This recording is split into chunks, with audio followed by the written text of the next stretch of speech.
edition of News on Mark Television. My name is Idris Asaintongo, and I'm not alone in this edition of news. I'm with my colleague, Elizabeth Nakazuba. Let's have the headlines and come back with the news in detail. Fuel prices on the increase due to the mandatory COVID-19 testing of truck drivers. Government on the continued fight against poverty in Uganda. This is the news in details. Uganda has seen a wave of mass land evictions, especially in the central region, with a number of people forcefully evicted from their land in the wee hours of the night. Our reporter made a lot of details about this news, and this is what he came up with. The family of Mr. and Mrs. Semakula, a couple of about 63 years, started staying in this location in 2004 after their abrupt eviction from their land in Chengera Town Division.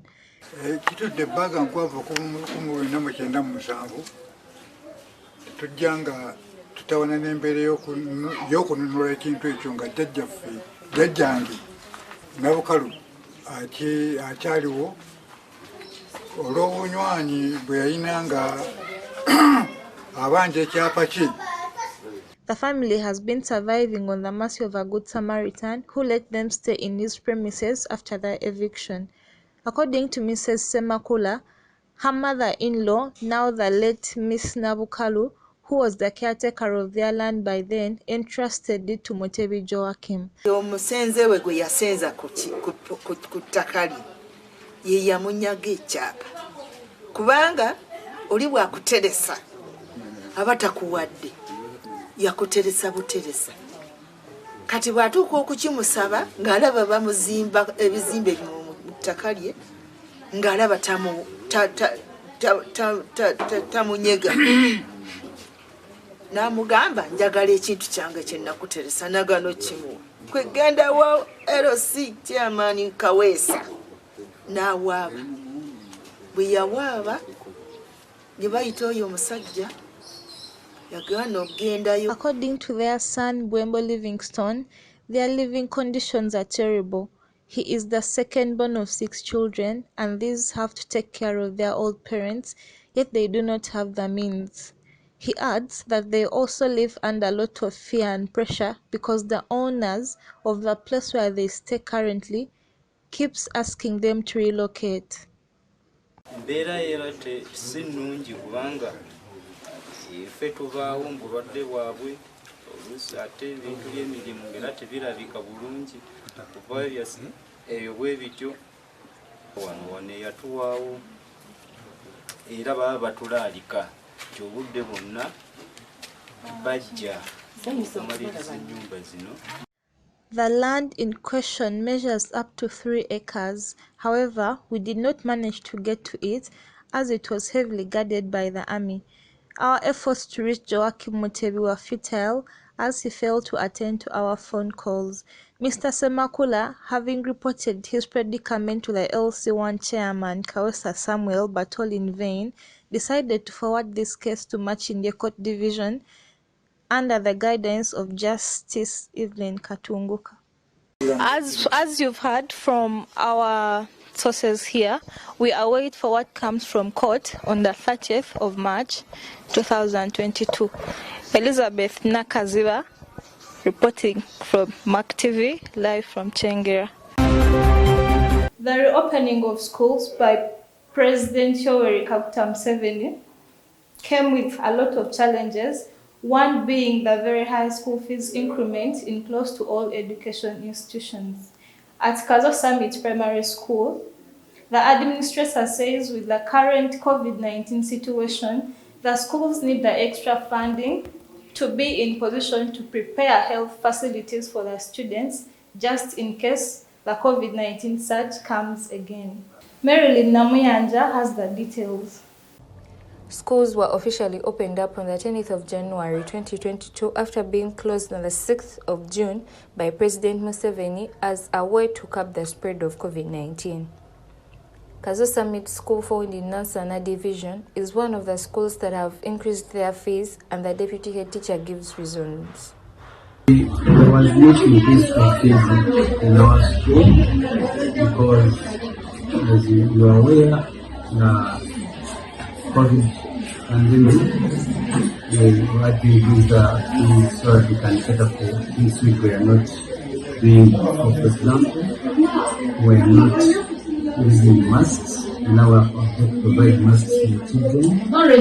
We are not buying sanitizers, we're supposed to buy sanitizers. And in some classes, we are increasing the number of desks or tables where we are now special classes to avoid pollution. So all that needed to financing. He further apologizes to the parents and requests them to bear with the situation as it is for their children's own good and safety. The parents may know school fees increase may not be good to them because of all of them are affected by COVID, but we didn't have an alternative. After all, what we are trying to fight is the spread of COVID among their children. So let them bear with us. The increase in school fees was not intended for financial aspect, but it was a bit to prevent the spread of their children. Many schools like this one have, for the same reasons or others, increased fees, which has made some students miss out on school. Namyanja Malin Bella, Mark TV. Thank you, our reporter Marvin Namyanja. Still in the line of education, major streets in the capital Kampala are still flooded with street kids, contrary to what we had anticipated. Many anticipated that since schools are about to reopen, street kids will be off the streets. And however, this is not the case. Our reporter, Maurice Mohoz, has this in this report. Even as President Yoweri Museveni ordered the reopening of schools in his end-of-year speech on December 31st, 2021, former school-going children are still stuck on the streets of the capital Kampala, like Makerere Road Street. 1 week down the road after schools reopening, I visited Hamtawa area on Kampala Hill Road to see if there is still a heavy presence of street kids. On a sad note, they are still interposed on the street with nothing to do, and begging is the common song of the day. They are seen begging motorists stuck in traffic jam along Makerere Road to get what to eat. The situation on the street is dire for these kids, and living conditions are extremely grim. This is due to the fact that getting what to live on is not easy. Many of them survive on little money they are given after doing defective work. Some females are too lazy to do any work, but entirely survive on begging. A teacher at West Valley Primary School, Makerere Chikoni, by the names of Sebagala Timothy, disclosed to me that some of these kids have hesitated going back to school and remained on the streets. One of the reasons why I think, first of all, they've been at home for a long period. Over 18 months they're at home. So what do you expect? Most of them, they've diverted their brains or their minds from school to being at home. Okay. Second, the others even have gotten a chance and they started earning money. So whereby we go to school for over 7 years, but you only earn money from your parents. Now these kids are earning money on their own. They are selling masks, they are working in restaurants. A P3 kid at the same school told me that parents still think there is a pending lockdown and therefore fear losing money paid in the form of school fees. When the school going people took to the streets of Kampala, but it was hoped that these kids would return to schools after the reopening of schools. However, this did not happen because we see kids are still on the streets, even when schools were reopened by the president on 31st of December 2021. Maurice Mohozi, Newsbreed. Thank you, our reporter, Maurice Mohozi. The resolution by government have mandatory COVID-19 testing of all truck drivers at the Busia-Malawa border has seen a spike in the fuel prices across the country, with a litre costing between 7 to 10,000 Uganda shillings. This has caused adverse effects, including a rise in transport fares and other drivers having to park their vehicles at home. Mutesi Merina has the story in detail. The recent COVID-19 mandatory testing by the government of Uganda has brought about a protest from the Kenyan truck drivers at the Uganda-Kenya-Malaba border. This has led to a fuel crisis in Uganda, hence paralyzing a couple of businesses too. Ekizibu ekyatuuse ku mafuta petroli yabuze beeyi n'erinnya. Kati abantu abasinga bakosa mashini ezikosa petroli oba emotoka ezikosa petroli, emotoka ezisinga bazipaakinze, mashini ezisinga tezikola. Kubanga oli kaŋŋambe bw'oba abadde asaawa ng'akosa petroli yeekubisaamu emirundi 3. Kati wabadde asaba omutwalo gumu bali basaba emitwalo 3. The Kenyan government states that the truck queue stretches up to a long 80 kilometers. Dealers have since hiked fuel prices, having them range between 5 to 12,000 shillings, and in response to this, riders are also doubling and tripling journey fares to make ends meet, as others have put their vehicles to rest till everything gets back to normalcy. Increasing up the fuel prices, it has affected us in the way that we are under curfew, no money, and parents are taking back their children back to school. Border riders are with no doubt one of the most directly affected groups of this fuel shortage, because it has occurred at a time when they still operate under a strict curfew of 7 p.m. Government should come up and they do their real job, because now fuel is going up day by day. Marina Mutesi, Mark TV. So, Eddie, in regards to this fuel prices, how much did you pay for your fuel today? I bought it 10,000, but I think it also depends on where you're buying it from. Others buy it at 8,000. It's between 8,000 to 10,000. Yeah, that's it.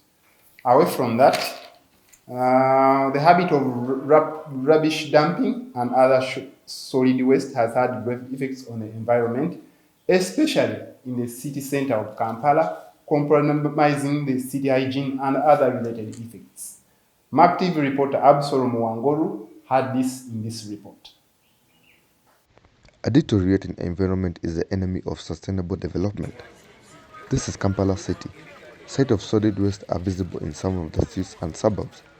Kampala City, like any other urban centers in Uganda and in most other developing countries, the service of solid waste management is based on the local government's centralized collection, transportation, and disposal strategy.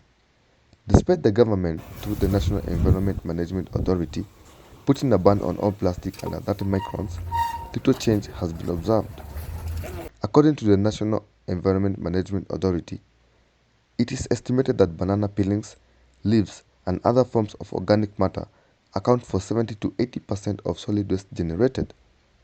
Another survey carried out in Kampala by Environmental Resources Limited reveals that vegetable matter constituted 73.8% of the total waste solid generated, while 9 biodegradable materials accounted for 5.6%.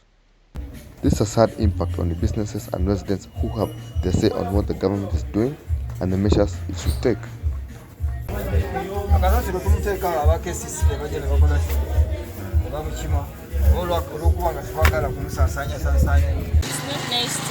trash, like behind me, it's a lot of trash being littered by students, civilians.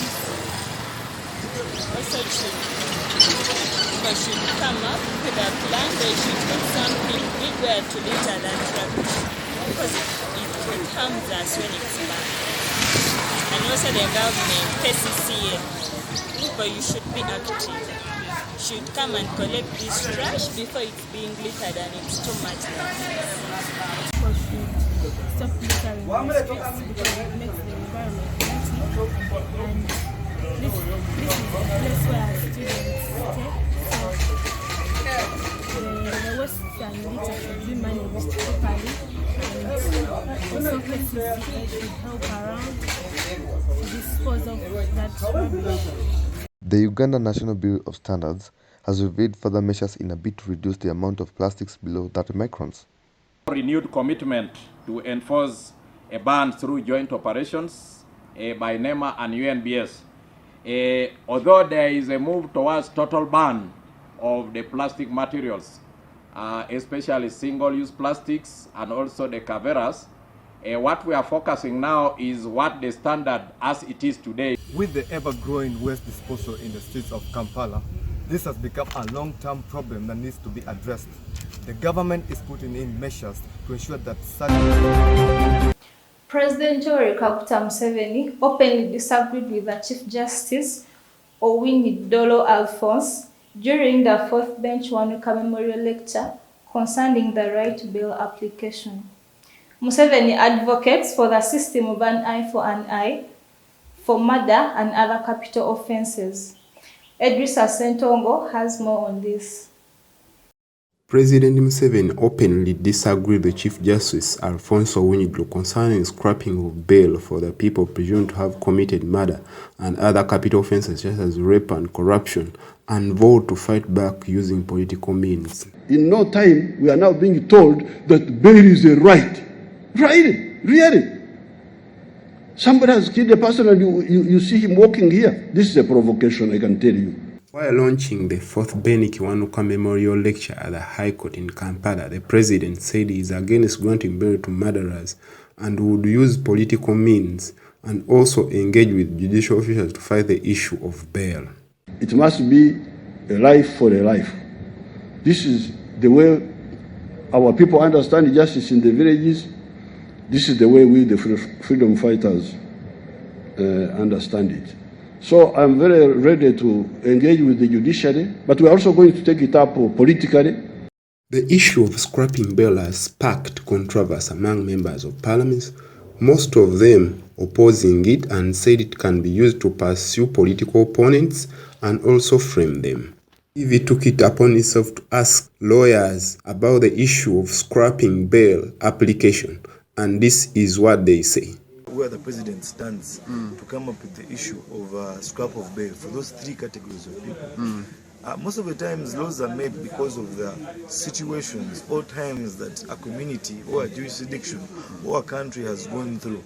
If people have been killing each other for a very long time, people have been corrupt for a very long time, and they are hiding under this law, at times authorities tend to change the laws to block those gaps that the law has failed to do what? To block. Depriving somebody of his liberty just like that on an assumption where we don't have proof that he indeed committed a crime, I think it's not the right thing. It's not the idea of scrapping it. It's not, of course, everybody has an opinion, like to bring his opinion, bring it on the table, and like to express himself. But whether we need to have a very, very deep conversation about that aspect before it is materialized. Given the fact that dealing with people's liberty here, we have a constitution that protects them. Yes, if we are to choose to take it away, we should have a very good reason. I believe if such a thing is brought, it won't be brought in a good spirit. And the issue of scrapping bail for the murderers, rapists, and corrupt government officials in Uganda has sparked controversy among the legal brains, the judicial community, and the concerned citizens in this country. And yet, we are yet to see what will come out of that. Edrisa Sentongo, reporting from ACTV. In our next story, the resolution by the resident city commissioner and the minister in charge of Kampala to have street vendors removed off the streets has seen a number of them violently arrested and others forcefully evicted from where they're working from. Shadia Nonyonjo was on the streets of Kampala to get all these details. Nonyonjo Shadia reporting live from the streets of Kampala. KCCA is chasing away street vendors from the streets of Kampala. Though some of them are big-headed and have refused to go away from these streets. But there are so many questions to ask. Is there any preparation made for these people after a year? Or are there any markets that KCCA are prepared for these people. The resident city commissioner of Kampala last week announced that street hawkers will not be allowed to operate on the city streets and announced alternative markets they will go to. The simple issue of vendors being relocated from streets to the markets has been politicized. As we are all aware, Wusafi and the Wandegeya markets, among other markets, are almost empty. The amount of money government invested in building these markets is unaccounted for, and some among the political showbiz masters in Kampala. Following the announcement, Kampala City Authority KCCA enforcement officers have this week intensified operations to get vendors off the streets. At Kamokam Plaza Lane and Lumu Street, the streets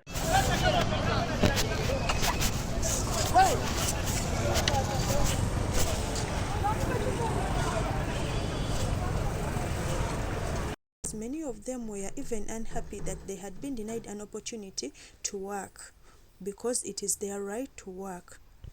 These add on that the markets that KCCA wants them to occupy do not have enough stores for a big number of vendors.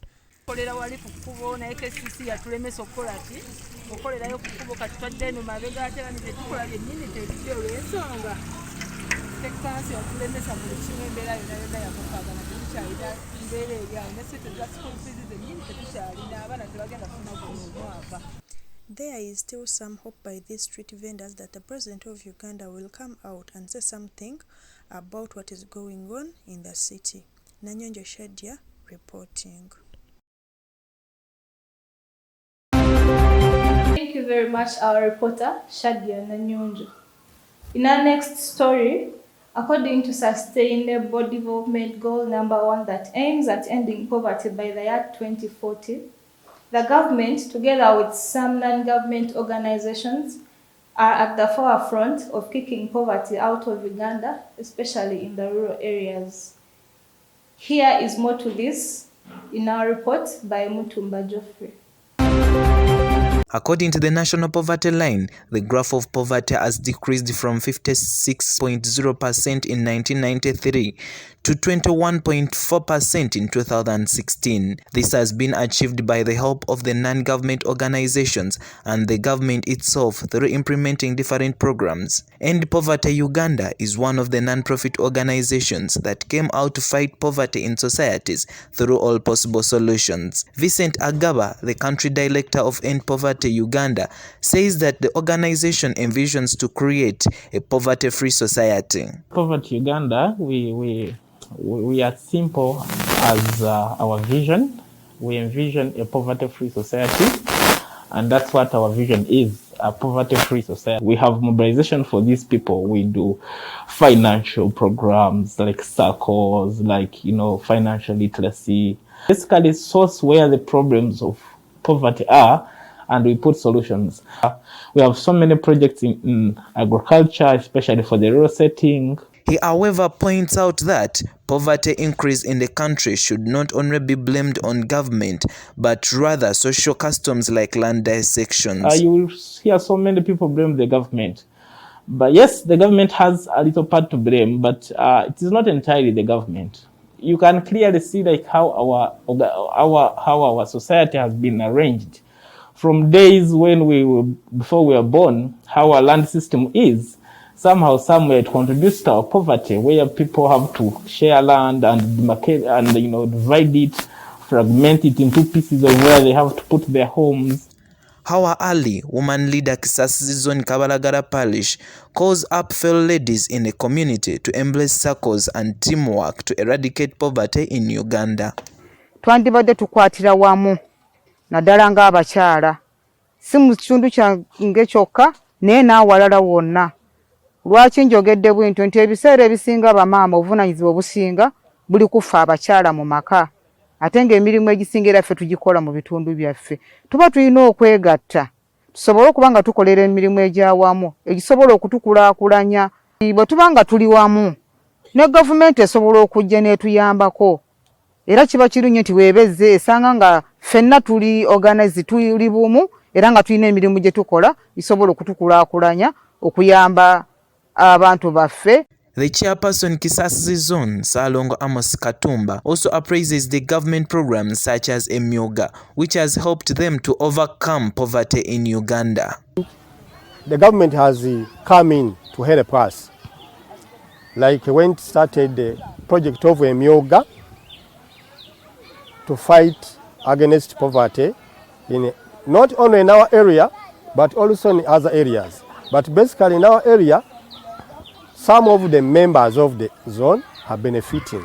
They have joined the association and they are getting some money from it, and they are using that money to boost on their businesses. According to the Sustainable Development Goal number 1, the government of Uganda aims at eradicating poverty in Uganda by the year 2040. Mutumba Geoffrey, reporting for Makerere. In our next story, the Uganda road network has often come under spotlight because of the poor road construction, narrow roads, and roads full of potholes. This has been blamed on a number of issues, from construction companies to underfunding by the government. Our reporter Kayema Esther compiled this report. The price of scholastic materials has gone up due to the increased demand from parents who are taking students back to school. Our reporter visited some of the stationery stores and managed to come up with the following report. There is an increase in the prices of stationery. This has brought about a challenge to the stationery business owners because it is hard for them to fit their customers into the new prices that have been set. Mirembe Florence Vanessa reporting.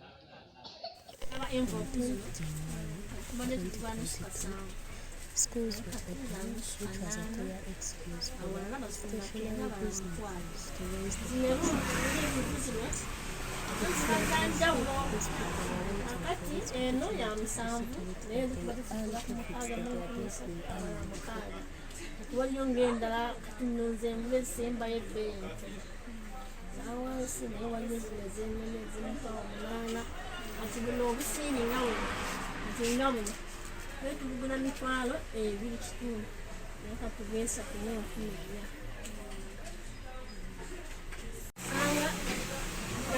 okusinga oba obugulidde waggulu mitwalo ena etaano ate omuntu okumusinga bw'omugamba 1,500 abatakkiriza bw'omugamba 1,000 aba bagamba 500 ogenda okusanga Specifically, it's very hard to convince a client who came some time back and knew a particular price of a particular product. Because when he comes back, because he went to buy the products and the prices are fluctuating, it's always very hard for you to convince that client to buy a particular product. Yet, he knew a particular price. That means sometimes, somehow, somewhere, we are losing some clients. The next thing is about the environment that we are in. We are in an environment of stimulus, of which competition is very high. That means if prices fluctuate, there are some students who cannot afford such prices. At the end of the day, you find yourself, you're not making good profits in the business. Actually, some of the people are losing the business and some businesses are collapsing. And that is it.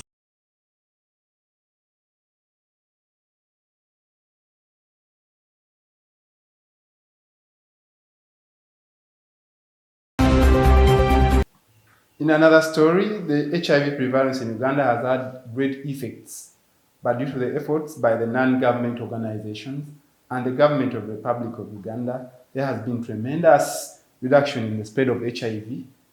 Everything concerning HIV was compiled by Aisha Nalangi, our reporter. HIV causes AIDS and interferes with the body's ability to fight infections. HIV is common in Uganda here. Like, we have modes of spread of HIV, one through sexual intercourse, through birth. Like here in birth, we mean when I have a mother with HIV, I have to do timely cutting of the cord, so as the baby cannot be infected when we are delivering. Like when I test these days, I normally find a number of youth. There don't so many. In a day I can get like 3, others I get 1. So far, like 2 days back, I got a 14-year-old HIV positive, but she died. So what I did, I had to refer. Statistics have it that 89% and 60% of the youths and women of the population in Uganda are infected with HIV. Yeah, statistics are telling us that youth and women, we are on 89%, then men on 60%. That means youth, we still have a lot of work to do. Since we have heard from the doctor that the youths are the most affected people with HIV, we should be cautious about the disease. If it's not on, it's not safe. Nabandi Aisha, Mark TV. This brings us to the end of our news bulletin. Thank you for watching Mark TV. So much more programs are coming in. There is sports, there is a lot of drama. Just don't touch your remote. Keep it at Mark TV.